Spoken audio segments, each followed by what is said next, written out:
ربوبیت و الوہیت امیر المومنین، بلکہ ربوبیت و الوہیت اہل بیت صلوات اللہ علیہم اجمعین، کیونکہ تخصیص امیر المومنین کس لیے؟ ماہ رمضان ہے۔ اختصار کے ساتھ آج کی اس ویڈیو میں ہم دلائل پیش کریں گے شیعہ سنی کتب سے، کیونکہ تفصیلاً پیش کرنے آئے تو پھر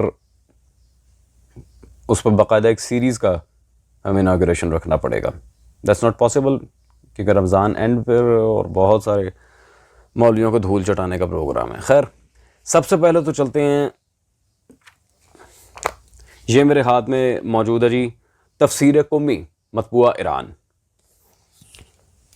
اللہ اکبر، پیج نمبر ہے جی 595۔ یہاں پر عزیزان گرامی قدر سورہ زمر کی آیت کے لحاظ سے جہاں پہ اللہ تبارک و تعالی نے واضح ارشاد فرمایا وَشَرَقَتِ الْأَرْضُ بِنُورِ رَبِّهَا، اس آیت کی تفسیر میں امام جعفر صادق صلوات اللہ علیہ جو حدیث یہاں پہ مولا مکمل سند کے ساتھ ہے، قال رب الارض یعنی امام الارض صلوات اللہ علیہ اجمعین، زمین کا رب زمین کا امام ہوتا ہے۔ ربوبیت اہل بیت صلوات اللہ علیہ اجمعین باقاعدہ ائمہ اہل بیت کے اقوال سے ثابت ہے، احادیث معصومین سے، ہمیں آپ سے پوچھنے کی ضرورت نہیں کون مشرک ہے کون مسلمان ہے۔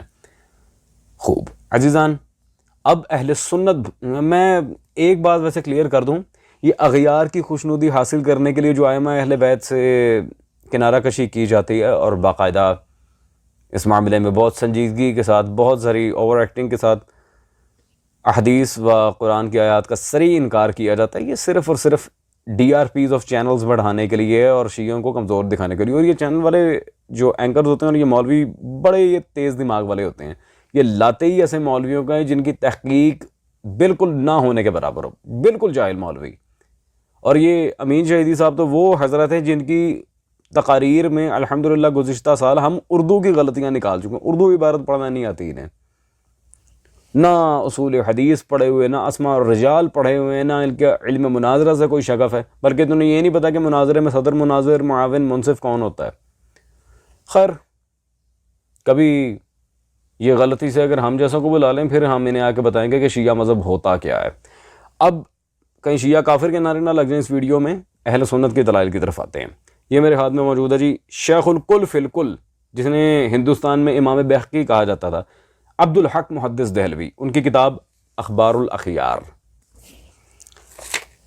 اللہ اکبر، اس میں پیج نمبر 225 پر حضرت ابو ہریرہ ان کی یہ عبارت نقل کرتے ہیں عبد الحق محدث دہلوی، کہتے ہیں حضرت ابو ہریرہ کا یہ قول ہے کہ میں نے رب کو مدینہ میں اس طرح چلتے دیکھا کہ آپ سرخ جبہ اور جوتے پہنے ہوئے تھے۔ اچھا، یہ بریکٹ میں آقا سردار یہ ڈنڈی ماری ہے ترجمے میں، مارتے رو ڈنڈی بیٹے، اصلی عبارت میں نہیں ہے۔ خیر، یہ سنتے ہی لوگوں نے ابو ہریرہ سے کہا کہ اے ابو ہریرہ، مسلمان ہو جانے کے بعد بھی یہ کفریہ کلمات کہہ رہے ہو؟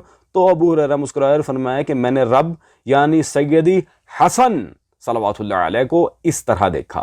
اللہ اکبر، اللہ اکبر، حضرت ابو ہریرہ امام حسن مجتبی ابن امیر المومنین کو رب کہہ رہے ہیں، اللہ اکبر۔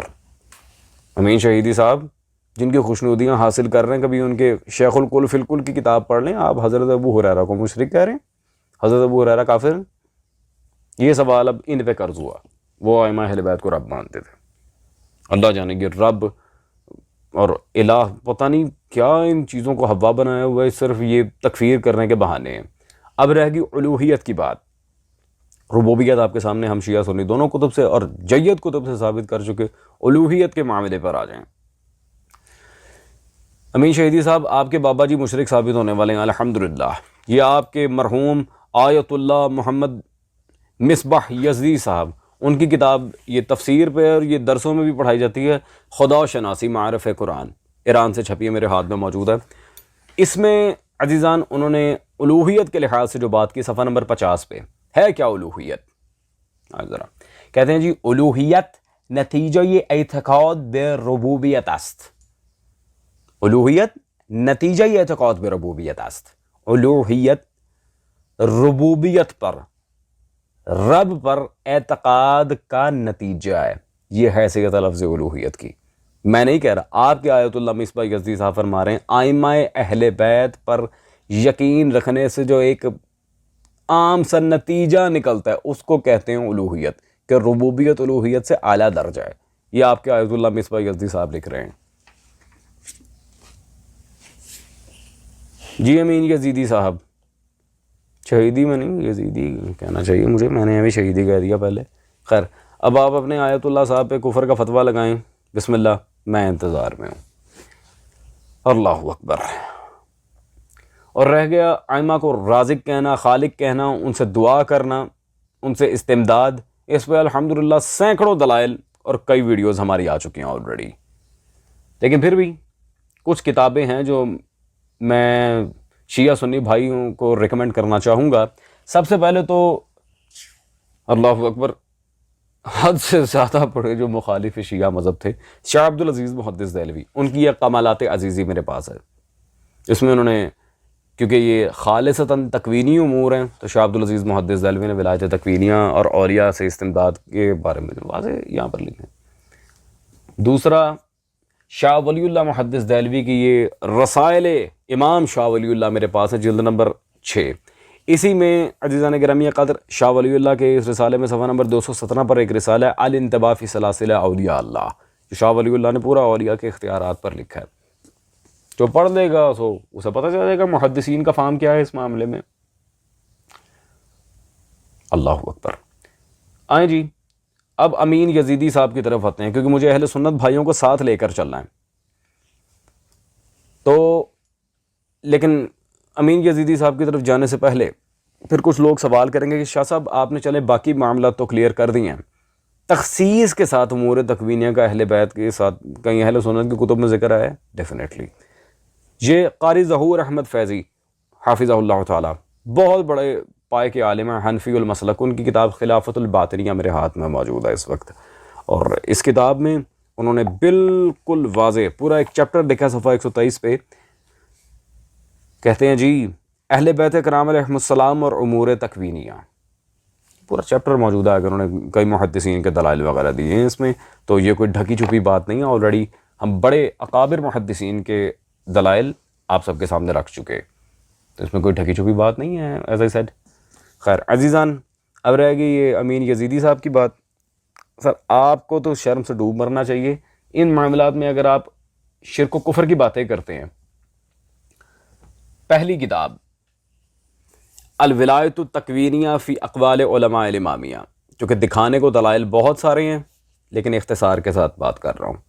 اس میں الولایت التکوینیہ میں آپ کے درجنوں مجتہدین، خامنئی، سیستانی، خمینی، عراقی، سارے مجتہدین کے فتاویٰ موجود ہیں ان سب معاملات پہ جس پہ آپ شرک کا فتویٰ لگا رہے ہیں، تو آپ کے سارے مراجع کرام ہو گئے مشرک۔ پھر یہ تو چلے ستین نقوی امروہی صاحب کی کتاب ہے، اللہ اکبر۔ ایک آپ کے آیت اللہ علی نمازی شہرردی، ان کی پوری کتاب موجود ہے اثبات ولایت تکوینیہ، انہوں نے اس کے اثبات پر پوری اتنی موٹی کتاب لکھ ماری۔ آپ کے سارے مجتہدین مشرک ہیں آپ سمیت، چلے مرضی ہے پھر کہتے ہیں، مجھے کوئی نہ ٹوکے، پھر میں اب کہوں گا مشرک۔ رہ گئی باقی معاملات کے لیے دعائیں، تو شیعہ مسلک میں یہ تو خیر میں نے کچھ کہتا ہی نہیں، نہ میں ان کا مقلد ہوں، الحمدللہ اخباری المسلک ہوں۔ اب جو انتہائی واجب الاحترام علماء تھے جنہوں نے محققانہ طور پر ان جیسے نام نہاد شیعوں کو، جو صرف شیعت کا لیبل لگا کے اندر خاطر وہابیت پھیلا رہے ہوتے ہیں، ان جیسوں کو جواب دیے۔ سب سے پہلے مبلغ اعظم مولانا اسماعیل رضوان اللہ تعالی علیہ، ان کے ڈائریکٹ تلمیذ و شاگرد رشید قاضی غلام شبیر صاحب کی کتاب اقوال المعصومین فی رد المقصرین، آپ جیسے یہ خلط مبس کرنے والے مقصرین کے منہ پہ یہ زوردار تماچا ہے، کئی مدارس کی تقاریر کے ساتھ ٹیسٹڈ کتاب، ٹھیک ہے جی، یہ پڑھیں تاکہ آپ کو پتہ چلے اور شرم آئے۔ دوسرا بشیر انصاری فاتح ٹیکسلا رضوان اللہ تعالی علیہ، ان کی کتاب یہ حقائق الوسائط۔ تیسرے مرزا یوسف لکھنوی مفسر قرآن، ان کی یہ میرے ہاتھ میں کتاب موجود ہے حقائق العقائد، جنہوں نے آپ کے ہم مسلک ڈھکو ملون کے رد پر لکھی تھی، اللہ اکبر۔ چوتھی عالم ربانی فقیہ اہل بیت شیخ محمد حسنین صاحب کی نجفی رضوان اللہ تعالی علیہ، ان کی جواہر الاسرار، جو ان سب کتابوں سے زیادہ مجھے پسند ہے، جواہر الاسرار، بے حد محققانہ کتاب. آپ کے مولوی صاحب فالتو عقائد کا الحمدللہ ہمارے علماء اعلام پہلے ہی رد لکھ چکے ہیں. یہ شرک و کفر کے جو فتوے ہیں انہیں کائنڈلی آپ اپنی جیب میں رکھیں، ہمیں ان سے سرفراز نہ کریں، ورنہ آپ کے بابے ماشاءاللہ ان لسٹ رکھے ہوئے ہیں ہم نے مشرک قرار دینے کے لیے. خوب عزیزان، that's all for today. Inshallah we'll meet you in the next video. Till then, take care. Peace out. Allah.